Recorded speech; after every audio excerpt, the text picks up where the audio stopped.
ladies, we're going to get the last three examples that I didn't quite get to in class. I'll try to keep this to less than 10 minutes. Basic problem that we're solving is systems, so we're going to take y1, y2, 7 equals each other. We work one just like this right before the end of the class. If you get rid of the absolute value bars, those bars disappear.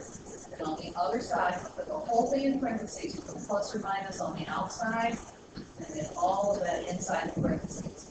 It's a good idea here to split this up into two equations. 2x plus 2 equals 6 minus 2x.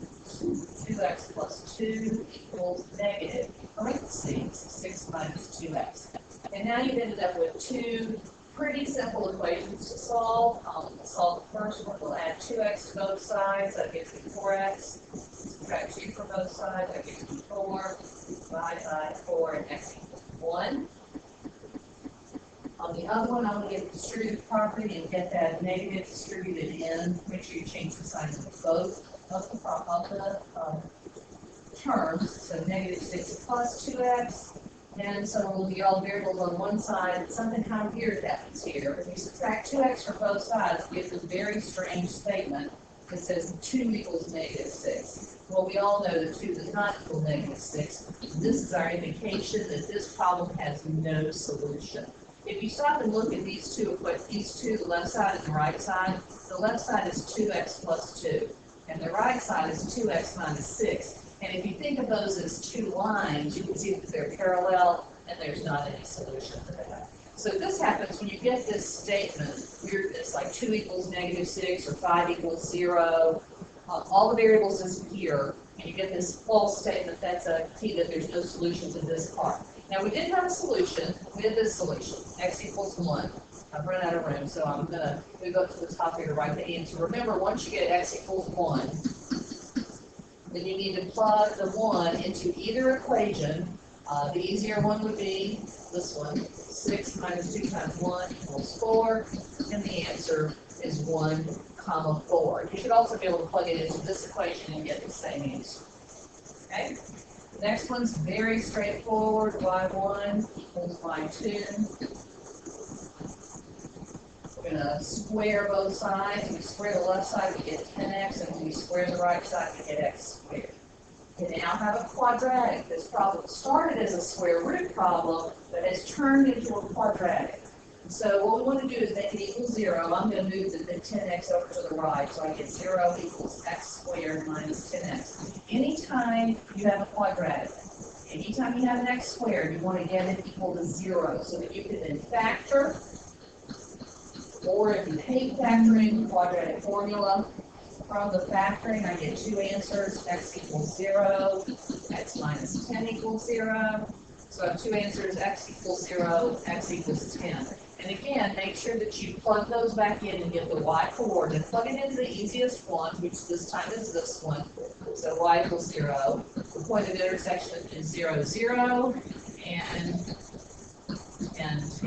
The square root problem and a line, and they intersect in two places. I forgot to say this about the other one. This is an absolute value problem and a line, and they only intersect in one place. All right, last one. y1 equals y2. Okay, this one is a little bit complicated. It's not hard. It's just a little complex, and you have to really keep up with everything. I'm going to square both sides. When I square the left side, I get 3x minus 11. And when you square the right side, you need to put the whole thing in parentheses and square it. Now, I want to remind you that if you have x plus 5 squared, that's x plus 5 times x plus 5. And don't try to take some sort of shortcut that doesn't account for that middle term here. We're going to do FOIL on this. X squared plus 5x plus 25. And add our like terms there. X squared plus 10x plus 25. So many people make the mistake of thinking they can just say x squared and 5 squared, and they miss that middle term when they do that. So watch out for that. Those parentheses are very important. All right, again, we have a quadratic. That means that the highest power is an x squared. Okay, that means I want it to say 0. 0 equals. So I'm going to subtract the 3x, I'm going to add the 11.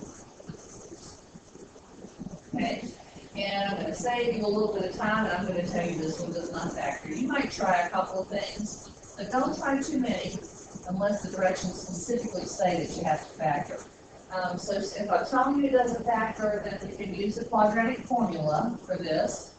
X equals -7 plus or minus the square root of b squared, that's going to be 49, minus 4 times 1 times 36, all over 2 times 1. I probably wouldn't give you this one without letting you use your calculator, honestly. Give you some slightly smaller numbers. But so you can do it if you really had to. 4 times 36, and say 49 minus that, and I got -95. We did one other example like this in class. When you get the square root, this step right here, the square root of a negative number, then that's going to tell you that we have no solution. This problem originally was a square root function and a line, and this means that those two things do not intersect. Okay, you have 12 homework problems. Work well.